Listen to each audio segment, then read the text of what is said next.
High friend, welcome to my channel Rajbanshi Bhanumati vlog. তো মোর ব্লগটা মুই এটি থেকে স্টার্ট করলাম। মুই এলা প্রথমতে মন্দির যাম, যেহেতু আজকে মোর বেটির বার্থডে। তো মন্দির যে আগত বেটির নামত পুজো দিম, তারপরে মুই ছত্রসাল যাম। আর ওটি কোনো আজকে আমার নারী দিবস সেলিব্রেশন করবো। আর এবার বাড়িত কোনো এমন করে বার্থডে করি নং, ওই জন্য মন্দিরতে পুজো দিয়ে শেষ করিম।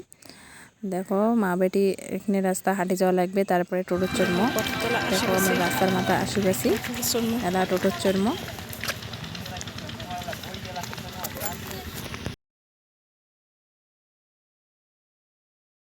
আর আগত মই কালবাদ নামিম, কালবাদ নামি সন্ন্যাসী পাঠত একটা ভেটি দিন বেটির নামত।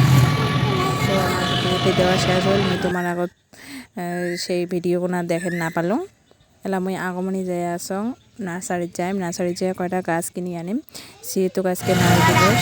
গাছ গাড়ব সেই হাল দিন মোর বেটির জন্মদিন আজকে। তো দেখো নার্সারিখানত আসি পালুম।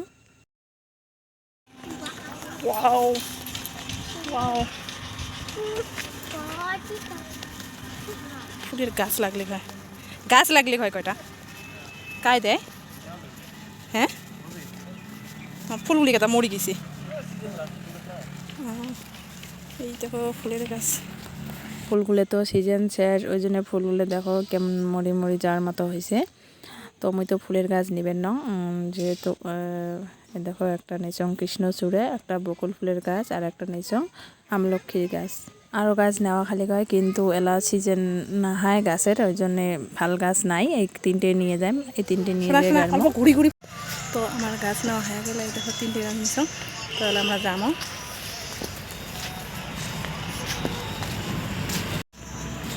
যে আছে যা,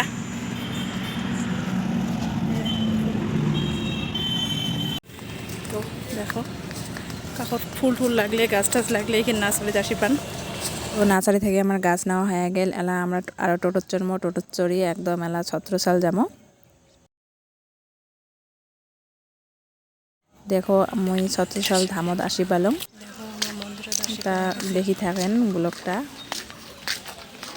দেখার চেষ্টা করিম ছত্রসালত কি কি আছে না নাই। বেশি করে দেখার ব্যাপার না, যেহেতু টাইম নাই। এপাশে আমার পুজোর সময় হয়ে গেছে, তো ভেরিতে দিম আগত।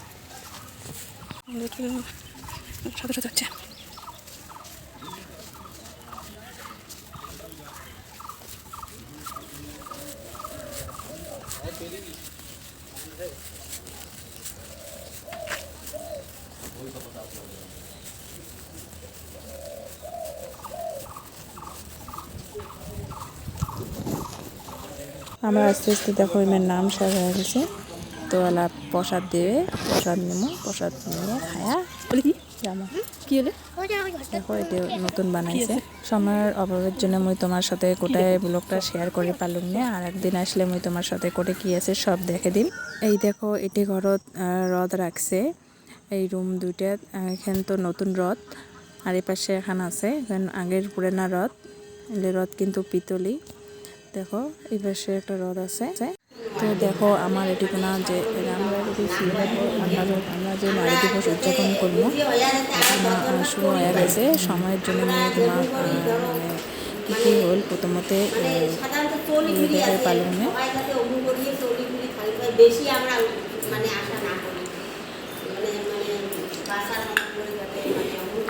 নিজে নিজে মানে খারাপ হয়ে মানে থাকি পাই, যাতে কারো হাত পাতা না খায়। যেমন আমরা মহিলে মানসি ঠিক একটা শেখা হলে ও বেটা খেয়ে খাওয়া খায়, স্বামী খেয়ে খাওয়া খায়, আর বউয়ের বেটার অধীনে চলা খায়।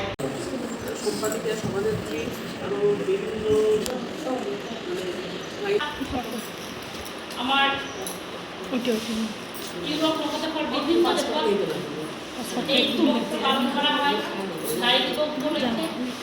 নারী তারপরে নারীর আমার কি লিঙ্গ বৈষম্য দূর করা।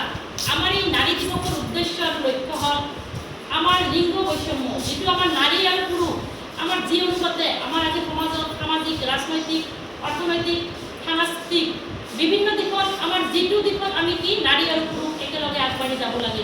কিন্তু এটা সময় এনেকুৱা আছিল যি সময়টোত আমি একেলগে আগবাঢ়ি যাব পৰা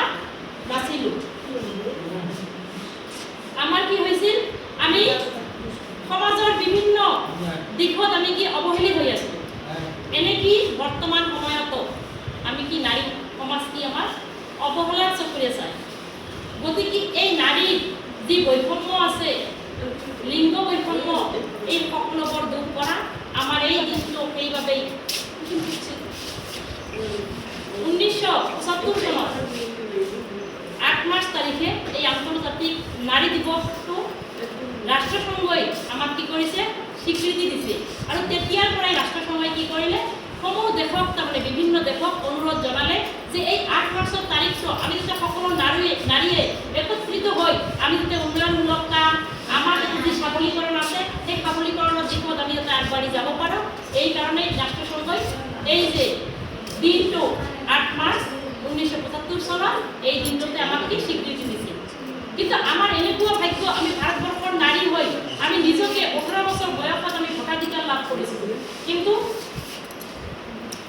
ভোটাধিকার লাভ করেছিল এই ভোট আমার বিভিন্ন দেশত এনেকুৱা আছে বর্তমান কিন্তু নারী আজিলৈকে স্বীকৃতি দিয়া নাই।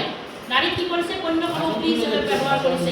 আমার ওচৰত দেশখন বাংলাদেশ আজিও কি নারীসকলক যদি আমি দেখা পাওঁ, আমার এগৰাকী বান্ধৱী আছে যে ঢাকাত ফুৰিবলৈ গৈছিল।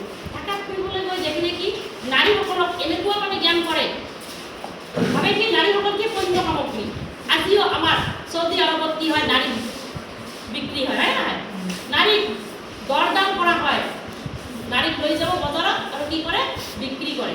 কিন্তু আন্তর্জাতিক এই নারী দিবসৰ কি মূল্য আছে যদি এনেকুৱাই হয়। কিন্তু বর্তমানে আমার ভারতবর্ষত আমি যে একেবারে 100% যে আমি স্বীকৃতি পাইছোঁ এনেকুৱা নহয়। কিয়নো আমার আজিও কি হয় আমি কি দি আছোঁ আজিও নারীসকলৰ বিয়াৰ কাৰণে আমি কি 4 লাখ 5 লাখ 10 লাখ লৈকে টকা গাড়ী বাড়ী যিমানবোৰ আছে সকলোবোৰ দিহে আমি আমাৰ কি ছোৱালীবোৰক আমি কি বিয়া দিব লাগে, হয় না? ভ্রূণ হত্যা আমার যদি সন্তান দুজনে যদি কন্যা সন্তান জন্ম হয় আমি কেতিয়াও সন্তুষ্ট হৈ নাথাকো, থাকো নেকি? আমি ভাবো যে আমাক এজন ল'ৰা লাগিব, তাৰ মানে কি আমি অবহেলিত, হয় নাই? আমার তাৰমানে শক্তিহীনা। আমি কি ভাবো যে পুৰুষ হলে আমার সমাজত বা আমার সংসাৰত এগৰাকী পুৰুষ থাকিলেহে আমি শক্তিশালী হৈ উঠিম, হয় নাকি? কিন্তু তেনেহলে কি উদ্দেশ্য আছিল আজি বৈদিক যুগত কি আছিল আমার যে দুর্গা কেতিয়া সৃষ্টি করেছিল? আমার গীতাতে একটা কথা আছে যে যদা যদা কি ধর্মস্য গ্লানি ভবতি ভারত অভ্যুত্থানম ধর্মস্য তদত্থানম সৃজন্যাহম পরিত্রাণায় সাধুনাম বিনাশায় চ দুষ্কৃতা ধর্ম সংস্থাপনার্থায় সম্ভাবামি যুগে যুগে।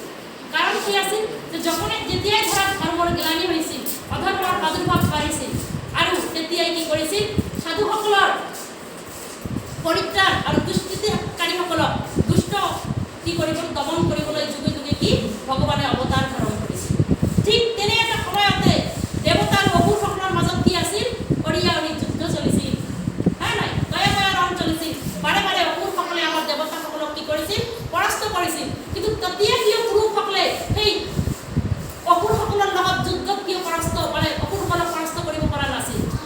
কিন্তু তেতিয়া কি বুদ্ধি কৰিলে দেৱতাসকলে কি কৰিলে বৈঠক কৰিলে যে আমি এগৰাকী এনেকুৱা নাৰী শক্তি, এই নাৰী শক্তিয়ে কেৱল এই অসুৰক দমন কৰিব পাৰিব। আৰু তেতিয়াই কি কৰিলে দেৱতাসকলে এই দুৰ্গা মহামায়াক সৃষ্টি কৰিলে। এই দুৰ্গাক সৃষ্টি কৰাৰ পাছত মহিষাসুৰক দমন কৰি অসুৰ জাতিক দমন কৰাৰ পাছতে দেৱতাসকল কি কৰি সন্তুষ্ট শান্তিতে থাকিব পাৰিছে। কিন্তু সেই বৈদিক যুগত অপলা লোপামুদ্রা তো আমার সব হয়ে গেল, এলা আমরা বৃক্ষরোপণ করবো, বৃক্ষরোপণ করিয়ে সবার কাম শেষ করবো। আজির দিনটা মোর জীবনের জন্য খুবই একটা ভাল দিন, কারণ আজকে মোর বেটির বার্থডে। আর আজির তারিখতে আমরা প্রতি বছরে নারী দিবস পালন করি। তো আজকের দিনটা এমন করিয়ে যায়। তো মোর ব্লগটা মুই এটিকুনে শেষ করলাম, আরও দেখা হবে নতুন কোনো ব্লগের সাথে। ধন্যবাদ।